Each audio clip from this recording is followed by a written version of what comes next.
this out. Girl at the gate named Aubrey. Told her I was a senior, which I am, but I'm a race fan. She said, oh, we have these day use tickets, senior discount, $5. Park right underneath the timing tower, the big jumbotron, and there's a path you can take. Pedestrians can go up to the famous corkscrew part of Laguna Seca. What makes Laguna Seca so famous and so unique is this corkscrew turn, which you're looking at right now. It's the downhill side of it. Cars come around that corner right there, and they can't see what's below or what's in front of them. They have to trust their knowledge, and they take it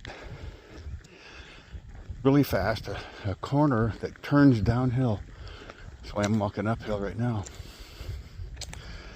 It is just, if you know this track, if you've ever raced it on video games or anything else, every game ever made about racing either copies Monte Carlo or this one. Quite a unique turn here. So the cars come around that corner, go down this hill, and then they cut around that corner as fast as they can. There's a slight bank to that one down there, but see if I can get you closer. That corner right there, it's quite a fast corner, and then you come around and you go down this straight and go way up along there in front of the start-finish line. It's where you get the most speed. Then you have to brake really, really hard as you come down to this corner right there. And that's a hard hairpin. Anyway, you come underneath the Dunlop. Now it's tire rack arch. It looks like a tire. Pedestrians cross over that on a bridge. I've seen this thing in video games hundreds and hundreds of times. I'm in the middle of the whole track here, but coming off that corkscrew right there is the coolest thing you've ever done in racing. Hang on, I'll continue when I get up there. Sorry, I was mistaken. It is much more severe than that corner down there. You look up at the top of this hill, coming down, coming towards me, you can't see what's down that hill. That's the corkscrew. It'd be a hard left to get on top of the hill there, hitting the brakes and not going off track, and then you come down this right hand turn and you scream down here fast as you can go, accelerating around that corner. That's where I was showing you right there. We were around that corner below, but up here, that turn right there, you see the gravel on your left? A guy named Alex Zanardi took a Formula One car and cut that corner. He got off into the gravel to pass a guy. He came from 4th place, I think, to 1st place by passing the last guy or two right there, and then one more before the finish. He was an amazing rookie. Ended up being disabled a few years later, but that is what he did on that corner. It's just amazing to me to see it in person, having all that history, all those efforts trying to do things on that corner. People fly off of it, they can't make it. You can see the tire tracks on the side. It's just incredible for me to actually witness this. See you later. Okay, there's the bridge going across we were looking at.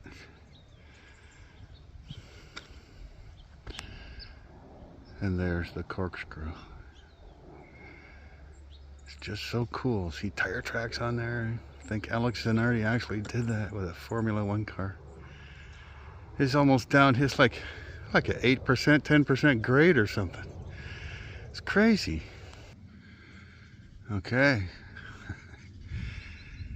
There's the left-hander coming around. You suddenly drop off this hill. You're trying not to get into that green strip. Try not to fly over into me here at the wall. And you drop, there's no traction. So fast. And you just kind of brake and try to hit the brake at the gas at the same time. And then you're on it again, right there. You're just crazy to think somebody took a super high dollar race car and just dropped off that cliff to get around him. Last lap. Damaged the car, I'm sure, but he made it. It's just crazy. Again, I just can't get over how cool this is to see it in the real life. If they don't make that corner, because it comes up fast, they're at full speed, close to as fast as you can get on this course, over 100 miles an hour. And they're hitting the brakes so hard to make that corner and no traction. If they don't, they piled up a bunch of tires here. A whole bunch of them to crash into, saving you and the car. But it's just cool to see this. It's such a steep hill. It just drops so fast right there. It's hard to see on film. But it's like looking over a stadium when you're up at the top. That's how steep it is. It's crazy. Yeah, the world famous corkscrew from the top. Down that steep hill. That tree is straight up. That's how steep that is. Then you go under the bridge. And off you go. Let people know you're here. I'm here. You are at the corkscrew. You've made it to the legendary corkscrew, the most iconic turn in all of motorsports. Feel the energy as cars dive down this iconic drop in a blink. This is a must-see spot for every race fan. Yeah, they got that right. Here's a map of the whole course. You can see we are here. The corkscrew. I'm parked way down here. But anyway. Love this course. Raced it in my mind on a video game. Hundreds and hundreds of times. I have it in my head, and it's just fantastic to see this in person. For $5, I can't race on it. I can't take my car on it, but I wouldn't want to anyway. I'd probably wreck it. All right. Have fun, you guys. Bye. And then there's picnic tables up here. You can get a view of the ocean. Look at that. There's Monterey Bay out there. It's crazy. This is such a cool spot. There's the last hairpin turn. Goes through. The truck's parked right there, in the middle of the screen. There's the WeatherTech score tower. Start finish line. The other bridge says Mission. What is it? Tortilla chips. And the Dunlop tire, now tire rack tire.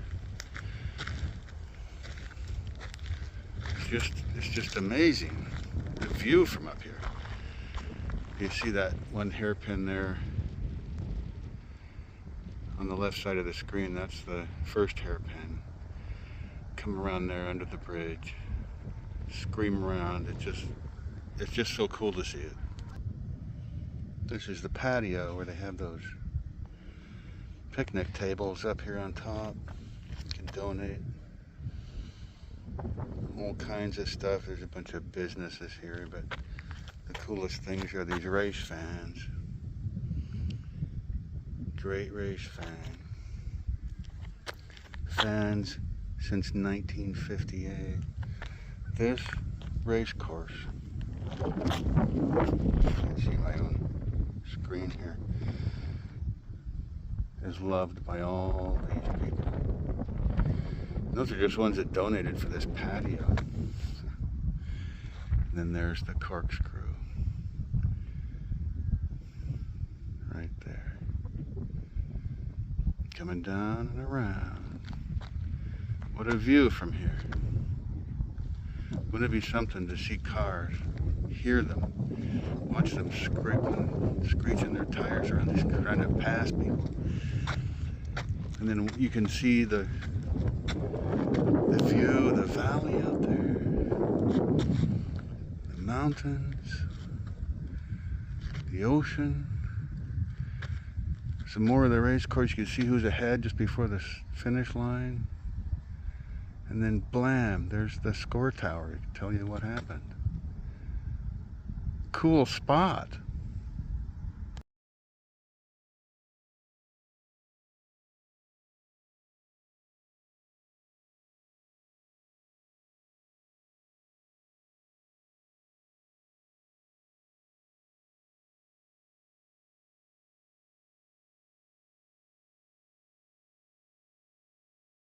Okay, one more time, guys. This is the approach. Uphill. Look at those stanchions on the fence. Those are straight up and down. This thing's going uphill. You're screaming up here, full throttle. Then they have this little bridge thing across the track.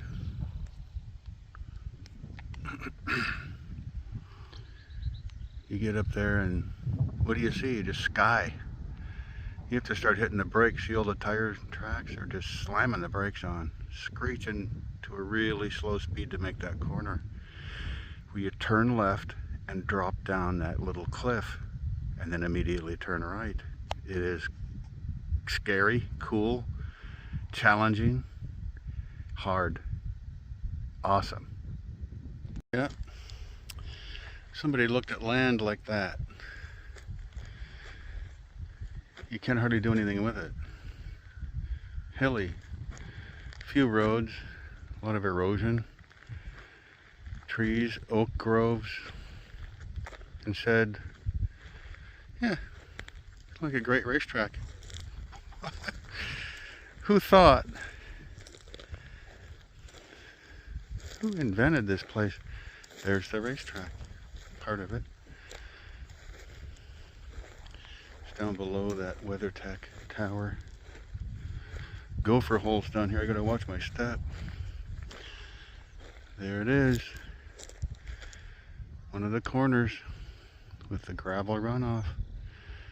But look at this. Somebody bought this land and said, we'll make a racetrack here. Best in the world. That's the exit from the corkscrew there. Go around that corner. There's the pits. All those buildings on this side of the track are the pits and the garages. You can see the hairpin, the Dunlop Tower, but the start-finish line is that bridge. You can't really see it. This is quite a vista point up here. You can see almost the whole track. First hairpin. Second hard corner. And it goes around this mountain way over to here. And there's the approach to the corkscrew. Going uphill to the blind drone. I get to walk the whole track. It's crazy. So there's the road to get in from the campground. I took that right. The racetrack right below me. And you start coming around this corner along Sweeper and you get to ride right over the top of the racetrack on a bridge, a road bridge. I thought that was pretty cool. It excited me. May not be nothing to you guys, but this is like a bucket list thing for me. Just cool. Yeah, so I just talked to this guy on my way back to the truck. He was up there on this road. You can take a car, but you're not supposed to have anybody but pedestrians up here, so I'm wondering, what's he doing? Nice Porsche Cayenne, little SUV the Porsche makes. Young man, taking pictures. I thought he's taking a promo shot for Porsche, and then I looked closer and his Porsche is all banged up, so no. He said, no, I'm looking for where my instructors are going to be. I wondered what that meant. He said, we're going to have a driving school here this weekend, teaching people how to drive on a race course, and he's going to have instructors on every corner so that they can critique it, I suppose, and tell you what you did right or wrong. Sounds like a pretty extensive and expensive driving school. However, I said, we're right there at the corkscrew looking at it, just behind me, and I said, you ever seen anybody cut that corner right there? He goes, oh yeah, all the time. I was raised on this course when I first started getting into racing. He said he raced it every weekend for a long time, and he used to race Miatas 3 wide in every corner, banged up body panels every weekend. And I said, you remember when Zanardi did that? He goes, yeah.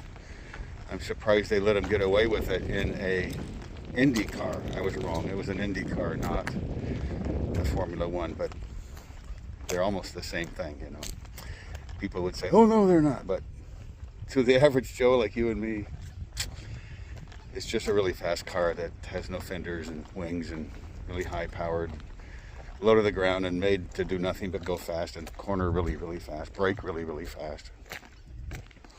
Better than any other race car, within limits, right?